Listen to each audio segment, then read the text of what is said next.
Dear friends, आज उसी क्रम में हम कुछ और फिजिकल एजुकेशन के मोस्ट इम्पॉर्टेंट क्वेश्चन को डिस्कस करने जा रहे हैं। जो क्वेश्चन सभी आगामी फिजिकल एजुकेशन के जितने भी एग्ज़ाम होते हैं सब में एक महत्वपूर्ण भूमिका निभाएंगे और यह आपकी सफलता में सहयोग प्रदान करेंगे।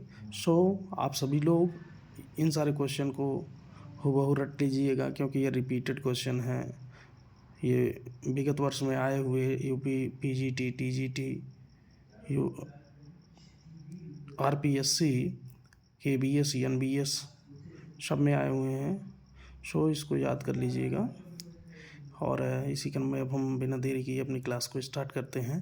तो आज का पहला क्वेश्चन है, किसी संस्था हेतु आवश्यक सुविधाओं के प्रकार और मानक आनुपातिक होते हैं। ध्यान दीजिएगा सभी लोग। किसी संस्था जो भी कोई भी संस्था हो हेतु आवश्यक जो सुविधाएं होती हैं, आवश्यक जो सुविधाओं का प्रकार होता है और उसका मानक आनुपातिक होते हैं। किसके आनुपातिक होते हैं? उसकी ज़रूरतों और उद्देश्यों के। सीधा सीधा इसका पहला आंसर हो जाएगा ज़रूरतों और उद्देश्यों के। ये क्वेश्चन आया हुआ है यूपी टीजीटी 2016 में, तो इसको याद कर लीजिए। दूसरा है कक्षा प्रबंधन निर्भर करता है। This is most important question, many time this question repeated. कक्षा प्रबंधन निर्भर करता है। तो कक्षा प्रबंधन जो होता है वह पढ़ाने वाली विषय वस्तु के प्रकार पर निर्भर करता है। अगर विषय वस्तु का प्रकार जो है अच्छा है तो कक्षा प्रबंधन भी हमारा अच्छा होगा। हालांकि अगर देखा जाए तो कक्षा में छात्रों की संख्या भी कहीं कहीं देखने के लिए हमको मिल जाता है, लेकिन जो सटीक आंसर है वह पढ़ाने वाली विषय वस्तु के प्रकार पर ही होगा सही।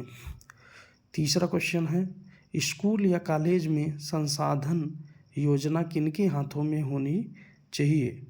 तो आप सभी लोग जानते हैं, तो सभी का प्रतिनिधित्व करने वाले योजना दल पर। स्कूल या कॉलेज में संसाधन योजना किनके हाथ में होनी चाहिए? तो संसाधन योजना सभी का प्रतिनिधित्व करने वाले योजना दल पर निर्भर होनी चाहिए। इस प्रकार से इसका आंसर क्या? सी सही। अगला क्वेश्चन है, प्राचीन काल में प्रबंधन के लिए कौन सा शब्द प्रयोग होता था? प्राचीन काल की बात कर रहा है। प्राचीन काल में प्रबंधन के लिए कौन सा शब्द प्रयुक्त होता था? तो इसके लिए प्रशासन का प्रयोग किया जाता था। अगला क्वेश्चन है 2016 में भी आया हुआ पीजीटी में और इम्पॉर्टेंट है। उस शारीरिक शिक्षा तथा शिक्षा के लिए उच्च स्तरीय सुविधाओं की योजना बना रहे हो तो शिक्षक को प्राथमिक तौर पर करना चाहिए। शिक्षक को क्या प्राथमिक तौर पर करना चाहिए? अभियंता, प्रशासनिक, आर्किटेक्ट्स और तकनीकी विशेषज्ञ की सलाह लेनी चाहिए। जब शारीरिक शिक्षा तथा खेल के लिए उच्च स्तरीय सुविधाओं की योजना हम बनाते हैं, उच्च स्तर की सुविधाओं की योजना बनाते हैं, तो शिक्षक को प्राथमिक तौर पर क्या करना चाहिए? तो उसे अभियंता, प्रशासनिक, आर्किटेक्ट्स और तकनीकी विशेषज्ञ की सहायता लेनी चाहिए, जिससे वह इफेक्टिव तरीके से काम कर सके। अगला क्वेश्चन है, निम्नलिखित में से क्या खेल कार्यक्रम का पहला कदम है? तो आप सभी लोग जानते हैं कि एक हम जानते हैं पोस्ट कार्ब बोला जाता है। तो इसमें आप देखेंगे पोस्ट कार्ब में पी पहले आ रहा है, तो पी का मतलब है प्लानिंग मीन्स योजना बनाना।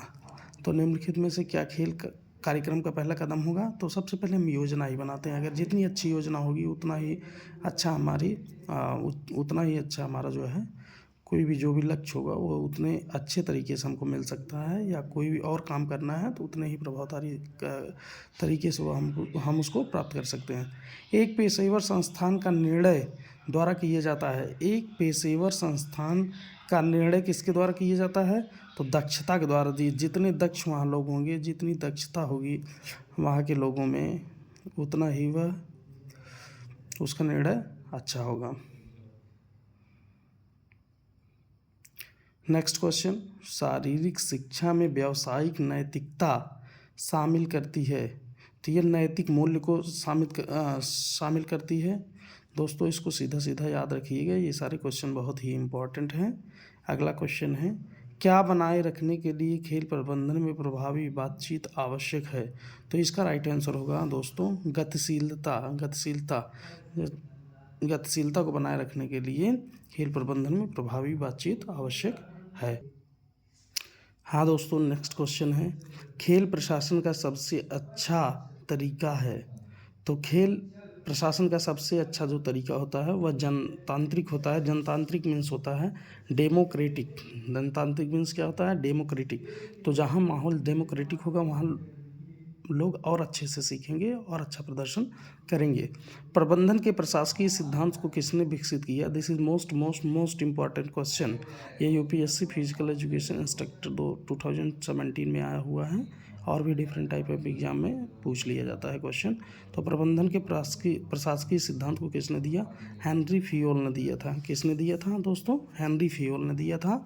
अगला क्वेश्चन है, पुनर्निर्माण के आयोजन में सर्वाधिक महत्वपूर्ण कारक है। तो पुनर्निर्माण के आयोजन में सबसे महत्वपूर्ण जो कारक होता है आपका वह सुविधाएं होती हैं। जब भी हम कोई चीज़ पुनर्निर्माण कर रहे होते हैं तो उसमें अगर सुविधाएं हैं तो हम बहुत अच्छे से करेंगे, नहीं सुविधाएं हैं तो हम अच्छे से नहीं कर पाएंगे। नेक्स्ट क्वेश्चन है, व्यावसायिक नैतिकता का सत्व में सार निहित है। व्यावसायिक नैतिकता का, व्यवसाय की बात कर रहा है, व्यावसायिक नैतिकता का सार किस में निहित है? तो व्यवसाय के प्रति समर्पण। जब तक समर्पण नहीं हो तब तक कोई भी चीज़ आप नहीं कर सकते हैं अच्छे से। नेक्स्ट क्वेश्चन है, निम्न क्रिया कार्यक्रमों में से कौन सा कार्यक्रम बालक और बालिकाओं के शिविर का सबसे महत्वपूर्ण अंग है? ये बहुत डिफरेंट टाइप ऑफ एग्जाम में आया हुआ है। यह RMSB ग्रेड 3 में आया है, या RPSC में भी आया है, और आप देखेंगे कि KBS NBS में भी क्वेश्चन देखने के लिए मिला है। निम्न क्रिया कार्यक्रमों में कौन सा कार्यक्रम बालकों और बालिकाओं के शिविर का महत्वपूर्ण अंग है? तो आप सीधा जानिए कि इसका राइट आंसर होता है कि इसका क्रैम्प फायर इसका जो है राइट आंसर होगा। और नेक्स्ट क्वेश्चन है आपका, आप सभी लोग दोस्तों ध्यान से सुनिएगा, सामुदायिक मनोरंजन का जमींदान होता है। तो गांव कस्बा, सामुदायिक की बात कर रहा है तो गांव कस्बा व शहर अपने आवासियों के लिए, ये इसका सही आंसर होगा। आंसर ये सही होगा। दूसरा है, शारीरिक शिक्षा के पाठ्यक्रम वितरण में किस बात का ध्यान रखना आवश्यक नहीं है? यहाँ देखो दोस्तों, यहाँ कन्फ्यूज नहीं होइएगा, यहाँ नहीं की बात कर रहे हैं, क्योंकि नहीं में हम लोग कन्फ्यूज हो जाते हैं, नहीं ध्यान नहीं देते हैं और हम गलत क्वेश्चन करके चले आते हैं जो क्वेश्चन हमको आ रहा होता है। तो इसलिए बहुत ही ध्यान से आप सभी लोग देखिएगा, शारीरिक शिक्षा के पाठ्यक्रम वितरण में किस बात का